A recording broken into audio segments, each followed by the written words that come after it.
Queridos estudiantes, sean bienvenidos a esta nuestra segunda clase del curso de Educación Intercultural. Bueno, primero para mencionarles lo siguiente, ¿no? Que nosotros el día de hoy vamos a partir de una lectura que básicamente ha sido pues el logro de recopilación de un autor que es William Tamayo y que ha sumado esfuerzos pues, con otros investigadores para quizás dar como fruto este texto, ¿no? El derecho a la cultura propia. Al respecto de este texto, vamos a encontrar pues una guía quizás muy organizada sobre el folclore, que es el tema del cual trata esta clase.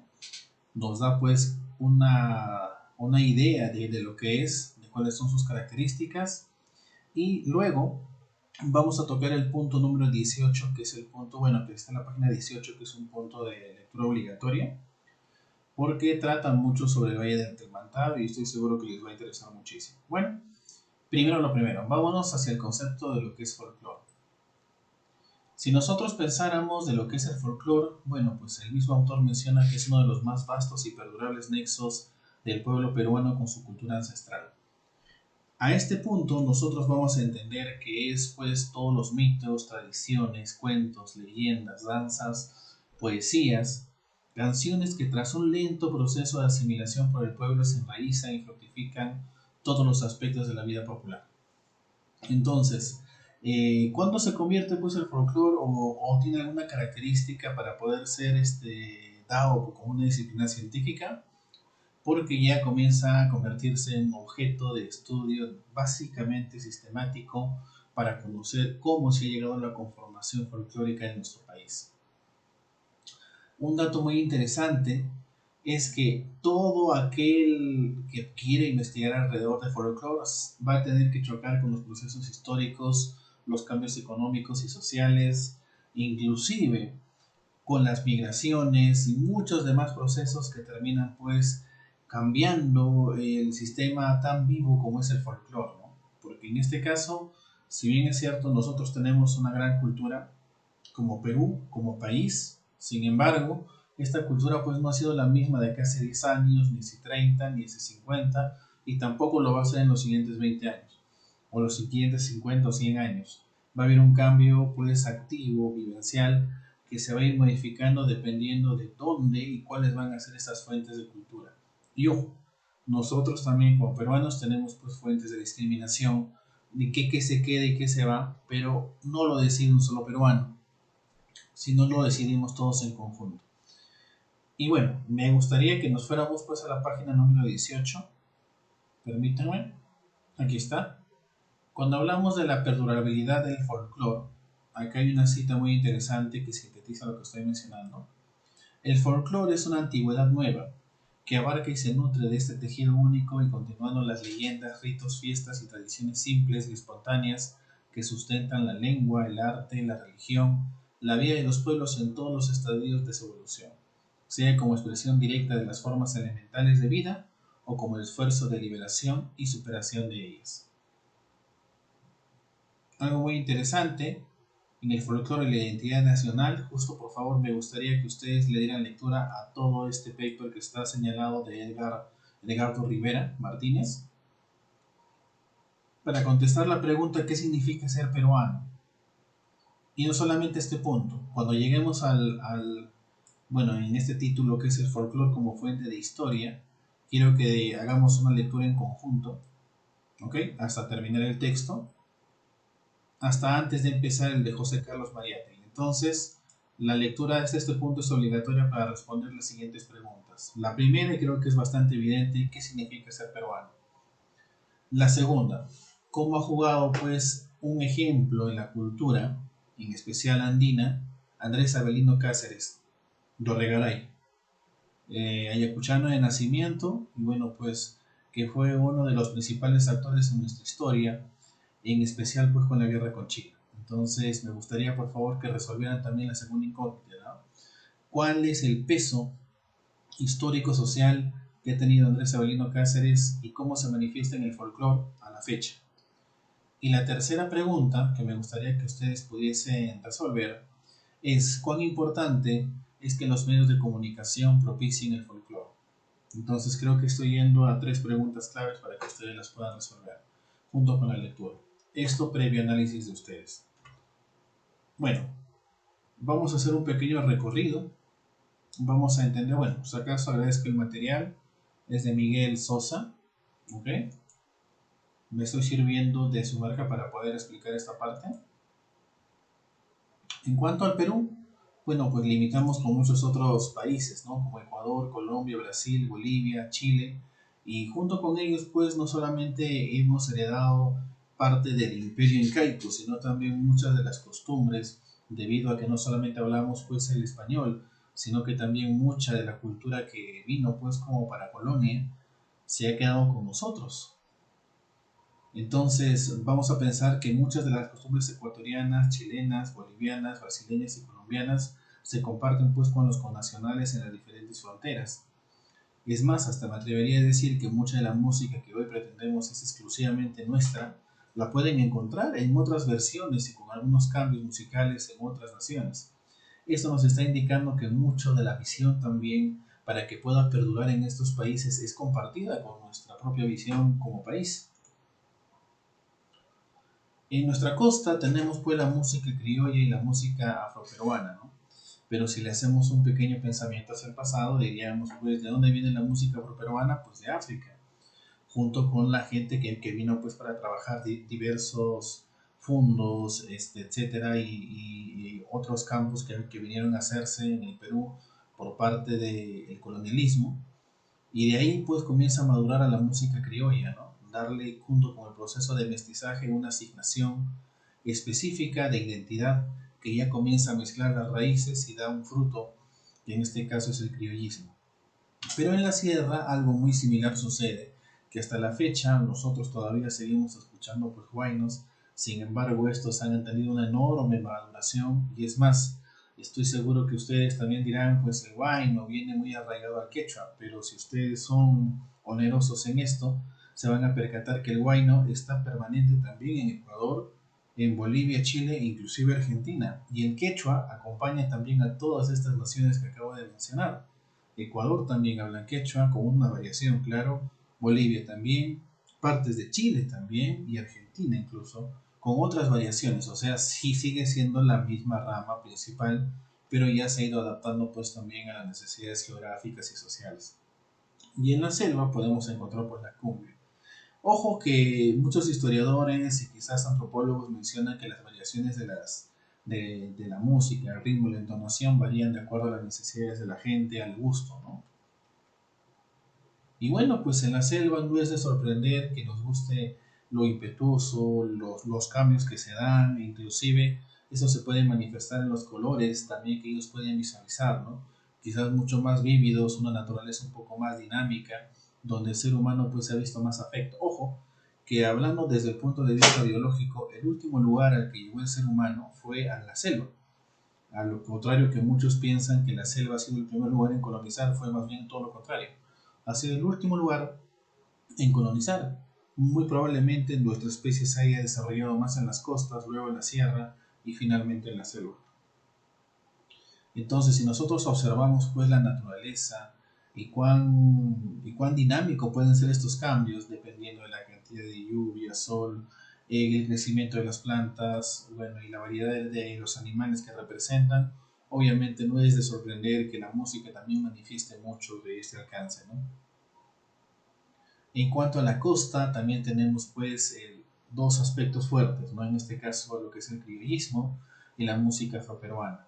Sin embargo, se han visto fusionados después con mucho tiempo, porque la música criolla, que un buen representante pues es el vals, ha tenido una maduración, inclusive pues se podría decir que buena parte de nuestra sociedad peruana ha tomado ya como simbólica esa representación, ¿no?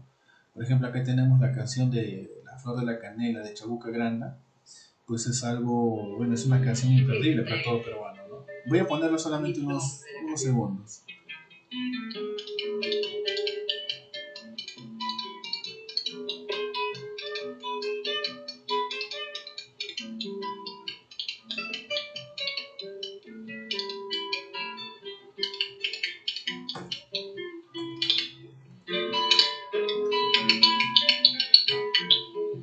Déjame que te cuente mi Déjame que te diga la gloria del ensueño que evoca la memoria del viejo puente del río y la noche. Déjame que te cuente. Y bien, bueno, me encantaría compartir más, pero no quiero dilatar un poco más el tiempo de la exposición.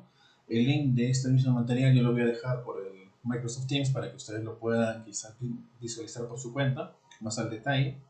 Y bueno, pues hemos visto esos instrumentos básicos, ¿no? Una cuchara, una guitarra y el cajón peruano. O sea, básicamente el cajón es una maduración quizás de un instrumento que se sospecha que viene desde el África y que tuvo pues otras modificaciones, alteraciones en cuanto al diseño y a la performance musical, que ya el peruano pues se ha adueñado de este instrumento, ¿no? Hasta tal punto de ponerle como una denominación cajón peruano. Lo mismo en la música afroperuana.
Bueno, como hemos podido observar a grosso modo, quizás no al detalle, pero hay muchas otras cosas más que se han ido adicionando, ¿no? Sí se sigue sirviendo la guitarra, el cajón, también pues ahí tenemos la caja musical y en otros, por ejemplo, mucho más especializados quizás, o que se han venido dando como la quijada de burro para crear un sonido muy específico en esta música, ¿no? Entonces, parte de lo que vamos a hacer nosotros pues en el curso también es estudiar esos instrumentos musicales porque es parte de nuestra cultura.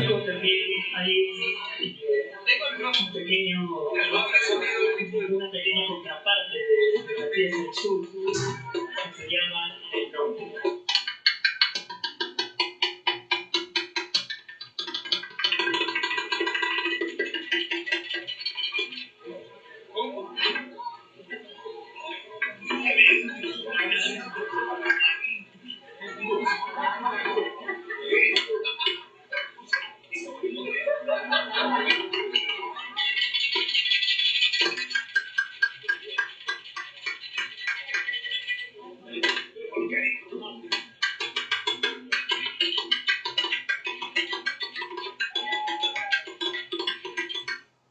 Bueno, estas manifestaciones obviamente han ido mejorando con la incorporación de otros instrumentos musicales, pero no vayan a pensar que la música ha ido en un solo sentido, sino que cada incorporación de cada instrumento musical también indica cierta maduración desde el punto de vista como país.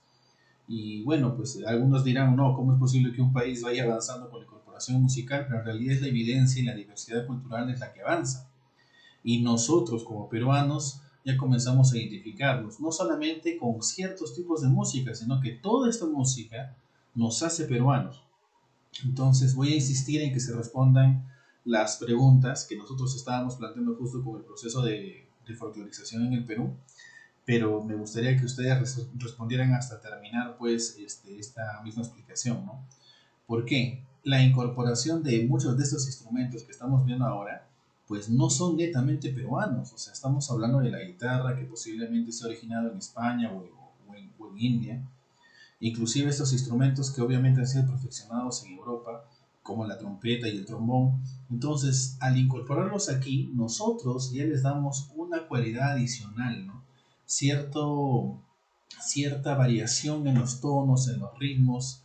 Inclusive, si ustedes pueden llegar a investigar al respecto de la guitarra yacuchana en especial, van a encontrar que mucha de la variación musical o de los tonos y los ritmos que se tocan, o las notas musicales para ser más específico, no se encuentran. O sea, no hay un libro, no hay una separata que te diga exactamente cómo se han dado esas notas musicales, porque muchas se han desarrollado en un saber popular, bueno, de una forma empírica, y se han pasado en orden familiar, haciendo que inclusive no se pueda fácilmente adaptar a la música que hoy conocemos con las notas estándar, porque se ha especializado mucho a los sonidos que le gusta a la gente de nuestra zona. Entonces, esa variación, esa exquisitez es lo que nos da un poco más la identidad. Entonces, si ya vamos pensando dentro de la búsqueda y la experimentación de lo que nosotros entendemos por diversidad, ahí es donde terminamos encontrando nuestra identidad.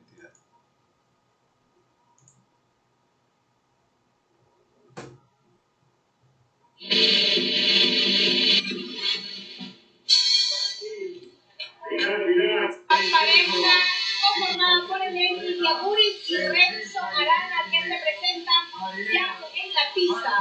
Así es, tenemos en esta categoría adultos, tenemos a Bacus y Amigo por Siempre y Pixel Trujillo para poder definir el campeón nacional 2012 de la categoría adultos, y los dejamos con las imágenes de esta difícil y fuerte categoría.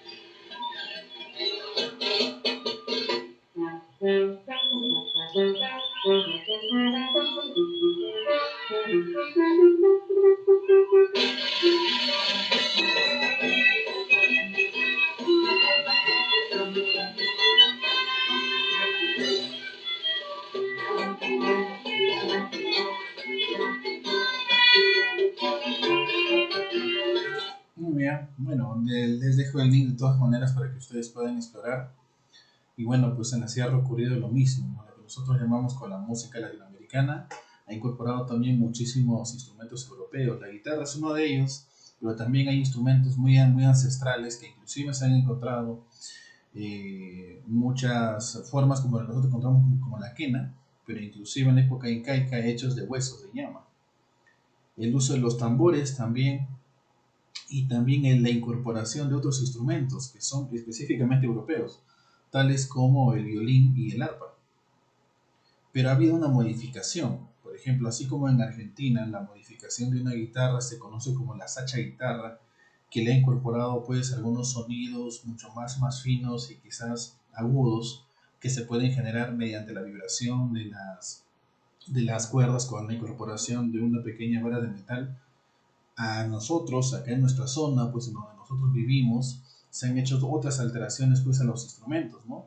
Haciéndolos mucho más portables, quizás con otras notas musicales más cercanas al sentir.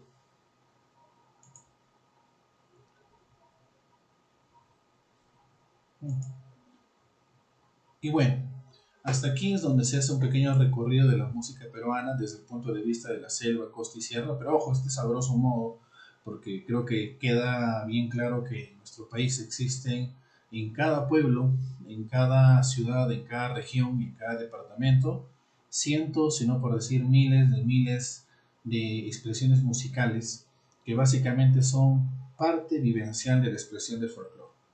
Bueno, para terminar esta pequeña explicación, les pido por favor que no se vayan a olvidar leer el texto Edgardo Rivera Martínez, El folclore y la identidad nacional, desde la página 18, que está nomenclada, que aparece en la 19, justo en la parte baja, hasta terminar, y luego contestar las 3 primeras preguntas que mencioné al iniciar este video. Bueno, en la parte práctica obviamente pues tiene que ser debatida como la contestación de estas preguntas. Ojo que por favor voy a pedir que ustedes contesten solo y siempre y cuando hayan terminado de leer el texto. Conmigo hasta este punto sería todo en esta clase. Les agradezco la atención. Tendría la dicha de unirme la tierra contigo, Perú. Ojalá pudiera darte mi vida y cuando yo muera, recién unirme en la tierra contigo, Perú.